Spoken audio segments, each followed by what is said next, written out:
가벼운 중이염은 가정에서 천연 재료를 가지고 치료할 수 있다. 그러나 증상이 계속되거나 악화되면 다른 치료 선택지보다 의사를 찾아가는 것이 가장 좋은 방법이다. 중이염 또는 귀의 염증은 감염에 의해 발생하는 질병이다. 영향을 받은 부위에 따라서 중이염은 외이도염, 중이염, 삼출성 중이염일 수 있으며 급성 또는 만성 감염일 수 있다. 그러나 가장 흔한 형태는 고막 뒷부분에 염증이 생기는 중이염이다. 중이염을 위한 천연요법에 대해서 알고 있는가?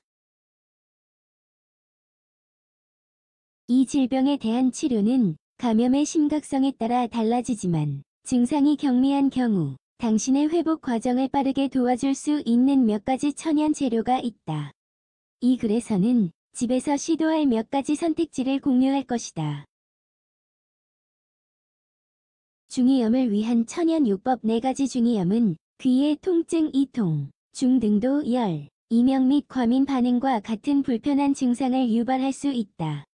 가끔 현기증, 분비물 및 청력 상실을 동반하기도 한다. 대부분의 경우 이러한 불편한 증상은 며칠 내에 줄어들며 주요 합병증을 유발하지 않는다. 그러나 심각한 감염에 의해 발생한 중이염의 경우 다른 심각한 결과 중 청력 상실 또는 고막 파열로 이어질 수 있다.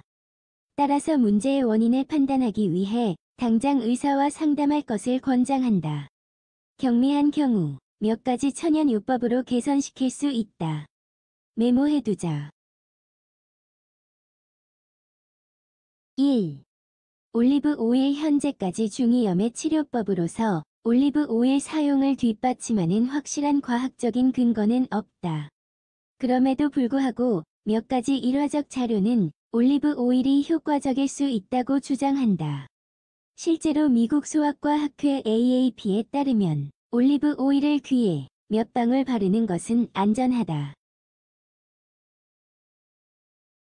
사용 방법. 먼저 약간의 올리브 오일을 미온으로 가열한다.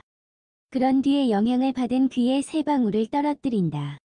오일을 뜨겁게 가열해서는 안 된다. 주의 깊게 확인하라. 그 다음으로 머리를 기울이고 몇 분 동안 그대로 둔 다음에 빼낸다. 증상이 지속된다면 다음 날에도 치료를 반복한다. 2.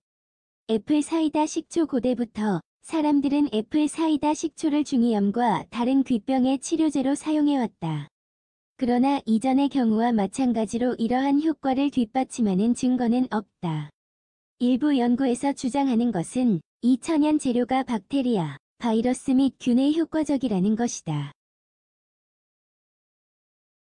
사용 방법. 시작하기 위해 애플 사이다 식초와 따뜻한 물을 동일한 비율로 섞는다.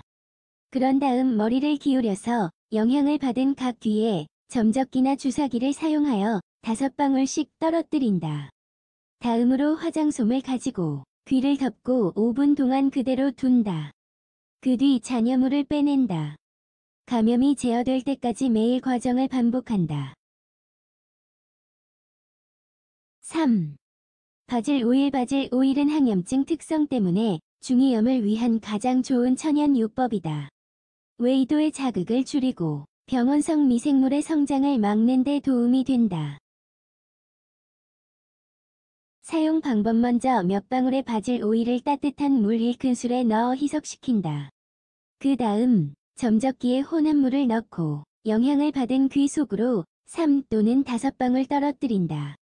다음으로 머리를 기울인 상태로 5분 동안 그대로 둔다. 불편함이 가실 때까지 매일 반복한다. 4.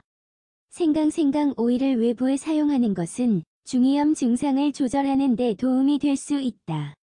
생강의 미약한 진통 효과 및 항염증 효과는 통증과 귀의 자극을 줄인다. 중이염과 관련된 두통, 피자극성과 같은 불편함도 진정시킨다. 사용 방법. 먼저 따뜻한 1큰술에 생강 오일을 2 또는 3방울 넣거나 올리브 오일과 같은 캐리어 오일을 넣는다. 섞은 뒤 외이도에 바르고 마사지한다. 외에 직접적으로 넣는 것은 피한다. 마지막 당부중이염은 의사가 처방한 항생제로 치료될 것이다. 그러나 치료하는 동안 통증, 부기, 귀 울림과 같은 불편한 증상이 발생할 수 있다. 따라서 중이염을 위한 몇 가지 천연요법을 가지고 치료를 보완하는 것은 도움이 될 수 있다.